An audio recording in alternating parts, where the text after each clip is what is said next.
Olá! Hoje, em mais um programa Você Aprende Agora, iremos falar sobre um assunto atual, que se trata da expansão clonal de células-tronco mesenquimais da medula óssea, realizado aqui na Universidade Federal de Mato Grosso do Sul, no CETROGEM, que é o Centro de Estudo em Células-Tronco, Terapia Celular e Genética Toxicológica, e que faz parte do NHU, realizado pelo professor doutor Rodrigo Juliano Oliveira. Atualmente, em alguns países, mas não no Brasil, existe uma regulamentação que permite que a terapia celular seja realizada.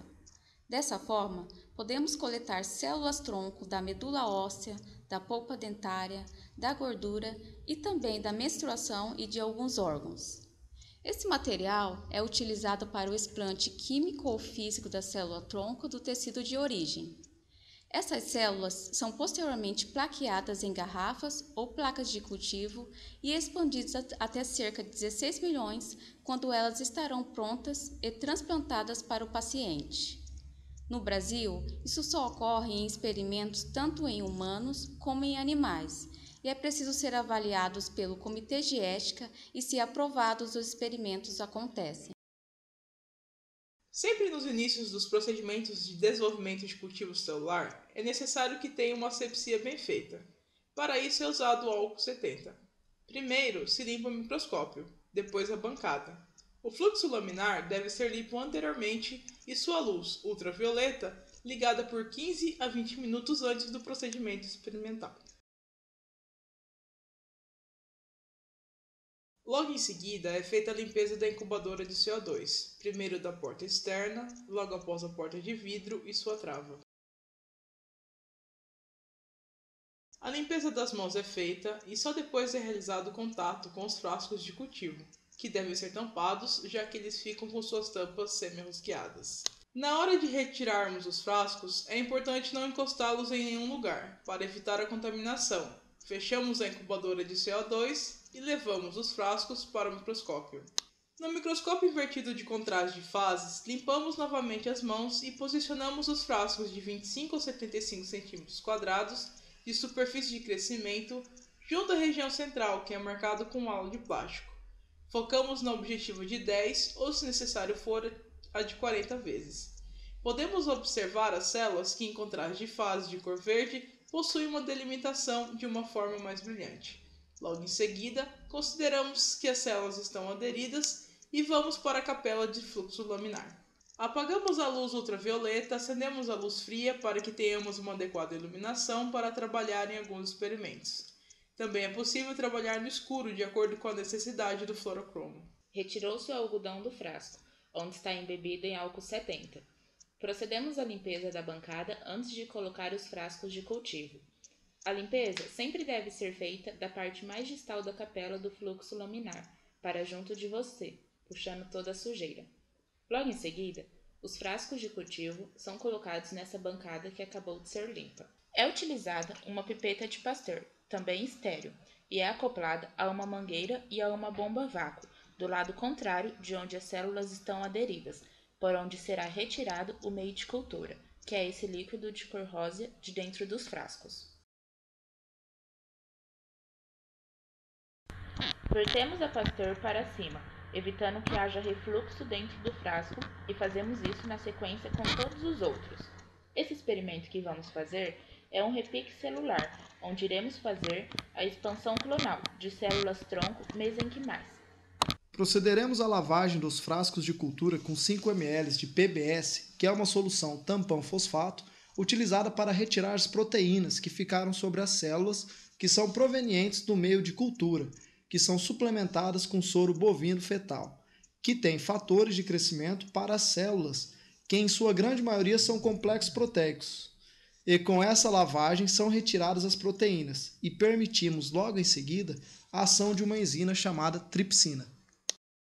Nesse momento, estamos lavando as células e fazendo a homogeneização sobre a camada. Retiramos o PBS com auxílio da pipeta de Pasteur e da bomba a vácuo. Esse procedimento é feito com todos os frascos, logo em seguida descartado, com a pipeta de Pasteur. É importante lembrar que esse procedimento é feito 2 vezes, cada uma com 5 ml. A bancada foi novamente limpa e aos frascos de cultivo serão acrescentados 500 microlitros de tripsina. Essa tripsina é uma enzima que tem a função de degradar as proteínas de ligação célula-célula e de ligações células aos frascos, que no nosso corpo correspondem a célula-célula e célula-matriz extracelular.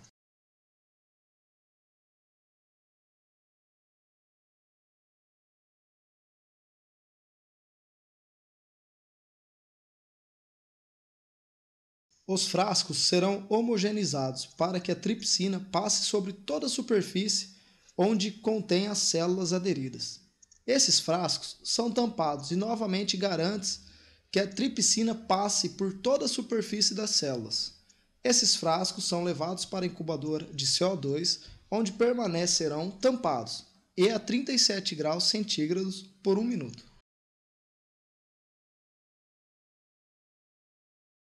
Os frascos são retirados da incubadora e verificados no microscópio para comprovar que as células não estão mais aderidas.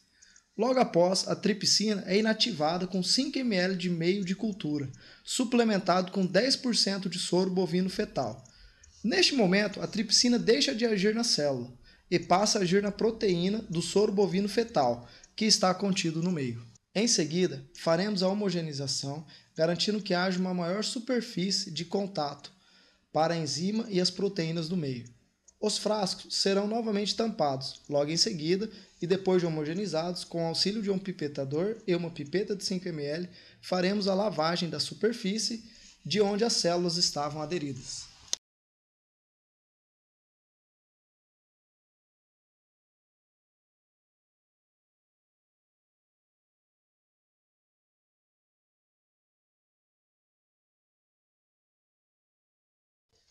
Esse procedimento é variável de 3 a 5 vezes e logo em seguida passamos para o tubo cônico. Depois, os tubos cônicos são tampados e levados a uma centrífuga e são distribuídos de forma homogênea para que haja o balanceamento da centrífuga e ela possa trabalhar adequadamente. Então, a centrífuga procederá ao processo por 5 minutos em 3.000 RPM, enquanto a centrífuga leva as células ao fundo do tubo cônico. Enquanto o procedimento ocorre na centrífuga, aproveitamos para preparar os frascos que receberão as células. Então, isolamos os frascos e reparem que eles não são mais de 25 cm², mas sim de 75 cm² a superfície de crescimento celular. Em cada uma desses frascos será acrescentado um meio de cultura suplementado com 10% de soro bovino fetal e 1% de antibiótico, pericinina e streptomicina. O meio de cultura, com auxílio de um pipetador automático, será colocado nesses frascos. Para cada um dos frascos, será utilizado 15 ml e depois os tubos cônicos serão retirados da centrífuga. O sobrenadante será descartado e, dessa forma, nós descaractamos a tripsina, evitando que ela continue a degradar as proteínas das células e, portanto, da membrana plasmática. Logo em seguida, o pelite será homogeneizado.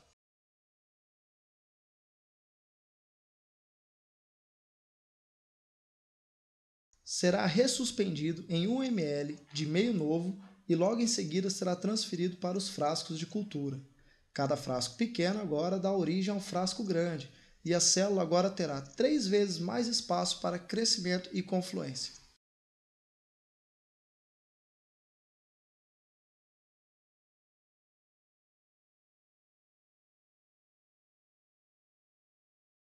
Logo em seguida, os frascos serão tampados e identificados, primeiramente com o nome da célula, no caso células tronco mesenquimais, a data do procedimento e o pesquisador responsável.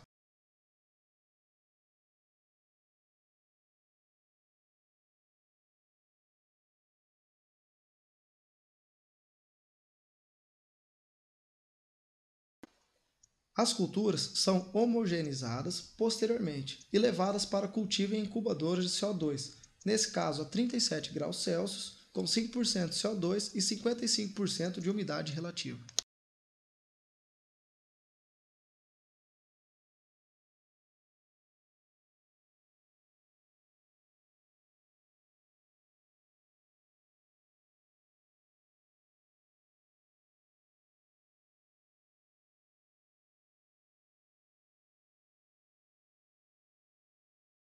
Cada um dos frascos serão limpos antes de ser depositado na incubadora.